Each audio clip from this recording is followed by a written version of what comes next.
Bismillahirrahmanirrahim, chers élèves, deuxième bac sciences PC SVT. Dans les racines énièmes, on va voir dans cet exercice des techniques comment résoudre dans R l'équation contenant des racines énièmes. Prenons un exemple simple, résoudre dans R l'équation E, racine cubique de 2x moins 1 est égale à racine de x. Donc, vérifiez que A est une solution évidente de cette équation. Avant de passer à la solution, essayez de faire cet exercice et faites pause à la vidéo. Donc on a l'équation E, racine cubique de 2x moins 1 est égale à racine de x. Donc comme vous voyez, on a racine cubique et racine carrée. Donc la technique consiste à enlever ces racines cubiques et racines carrées. La première chose à faire, c'est de déterminer l'ensemble de définitions de cette équation. Ce qui est à l'intérieur de la racine doit être positif ou nul. Donc, premièrement, ensemble de définition de l'équation E.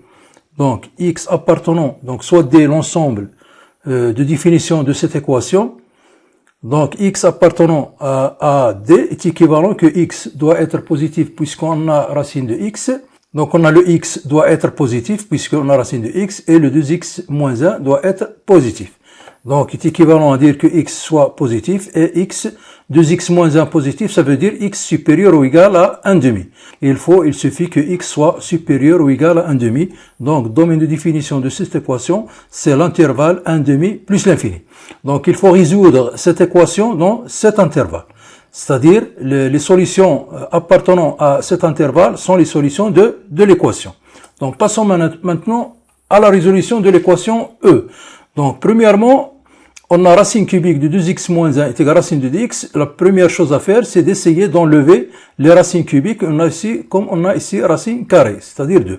Donc, pour enlever la racine cubique et la racine carrée, il faut prendre la puissance 3 dans le premier terme de cette égalité pour enlever le racine cubique et ici le carré. Donc, pour les enlever en même temps, il faut utiliser le PPMC de 3 et 2, c'est-à-dire 6. Donc, il faut enlever à la puissance 6 pour enlever à la fois les deux. Donc, on a soit x appartenant à D, c'est-à-dire supérieur ou égal à 1 demi. Donc, racine cubique de 2x moins 1 est égal à racine de x, est équivalent à dire que racine cubique de 2x moins 1 puissance 6 est égal à racine de x puissance 6. Donc, pour enlever la racine cubique et la racine carrée en même temps. Donc, le 6, on peut l'écrire 2 fois 3. 2 fois 3. Ici, c'est 2 fois 3. Donc, pour enlever la racine cubique, on va utiliser puissance d'une puissance. On va écrire racine cubique de 2x moins 1 puissance 6 sous la forme de racine cubique de 2x moins 1 puissance 3 le tout puissance 2 pour enlever la racine cubique. Pour l'autre, pour la racine carrée, on va écrire racine carrée puissance 2 le tout puissance 3. Donc, est équivalent, ici on a la racine cubique avec la puissance 3, il nous reste 2x moins 1 au carré est égal à x au cube. Donc, l'équation est équivalent à que x au cube est égal à 2x moins 1 au carré, c'est-à-dire est égal à 4x carré moins 4x plus 1. Donc, la différence des deux membres est égale à 0, ça veut dire x puissance 3 moins 4x carré plus 4x moins 1 est égal à 0. Donc, il faut résoudre cette équation pour avoir les solutions de l'équation E. Donc, on a dit que 1, c'est une solution évidente de l'équation E. Qu'est-ce que ça veut dire? Ça veut dire que ce polynôme est divisible par x moins 1. C'est-à-dire x puissance 3 moins 4x carré plus 4x moins 1 est divisible par x moins 1. C'est-à-dire on va écrire le x3 moins 4x carré plus 4x moins 1 sous forme de x moins 1 facteur d'un polynôme q de x de degré 2. Donc, on a beaucoup de méthodes à faire pour l'écrire sous cette forme, soit par factorisation, soit par la division euclidienne. Donc, on va essayer d'utiliser la méthode de factorisation. Ici, puisqu'on a x puissance 3 moins 1, donc c'est x moins 1 en facteur. Le moins 4x carré plus 4x, on peut mettre le moins 4x en facteur, on va voir. Donc x cube moins 4x carré plus 4x moins 1 est égal à x cube moins 1 moins 4x facteur de x moins 1. Donc on a ici une identité remarquable sous la forme. Donc on a a au cube moins b au cube, on sait qu'il est égal à a moins b facteur de a carré plus ab plus b carré. Avec a, c'est x et b, c'est 1. Donc, on va factoriser le x cube moins 1, c'est x moins 1, facteur de x carré plus 4, plus x plus 1. Donc, le moins 4x facteur de x moins 1. Donc, on a ici un facteur commun qui est le x moins 1. Donc, on va factoriser par x moins 1. Donc, facteur de x carré plus x plus 1, moins 4x, on calcule. Donc, c'est x moins 1, facteur de x carré moins 3x plus 1.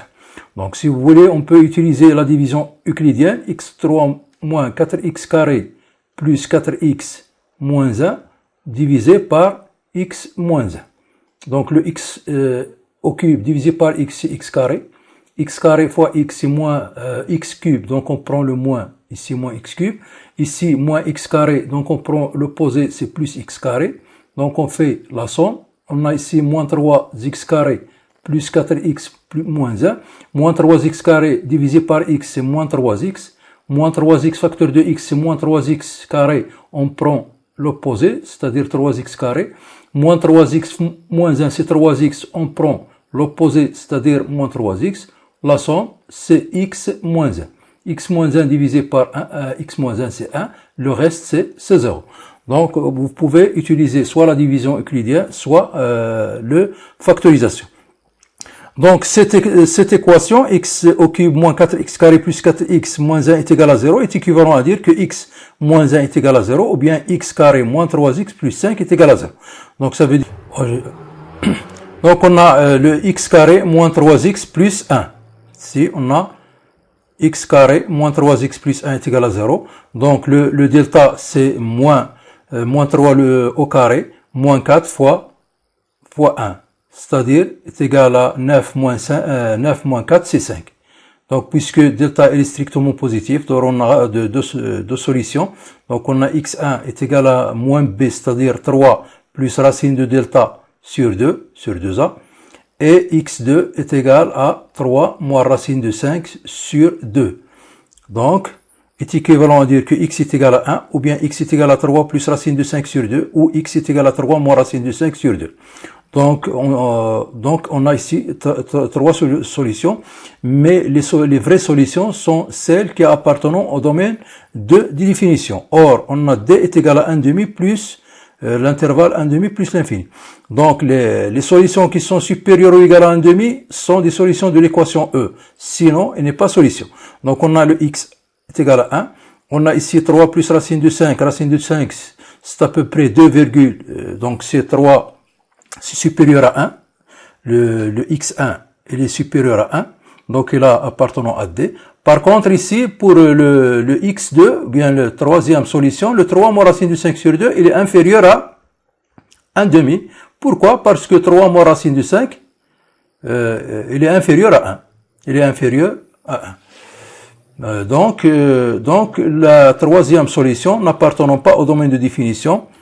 Donc, on a A appartenant à D et 3 plus racine de 5 sur 2 appartenant à D, mais 3 moins racine de 5 sur 2 n'appartenant pas à D, d'où l'ensemble de solutions de l'équation E, on a deux solutions, on a 1 et 3 plus racine de 5 sur 2.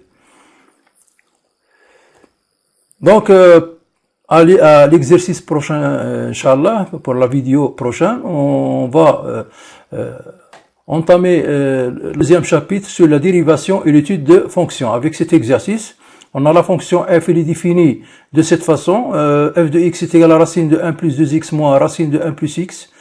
Et f de 0 est égal à 1,5. Donc, premièrement, on va déterminer le domaine de définition de f, étudier la continuité de f en 0, et puis étudier la dérivabilité de f en 0. À la prochaine vidéo, Inch'Allah, et merci.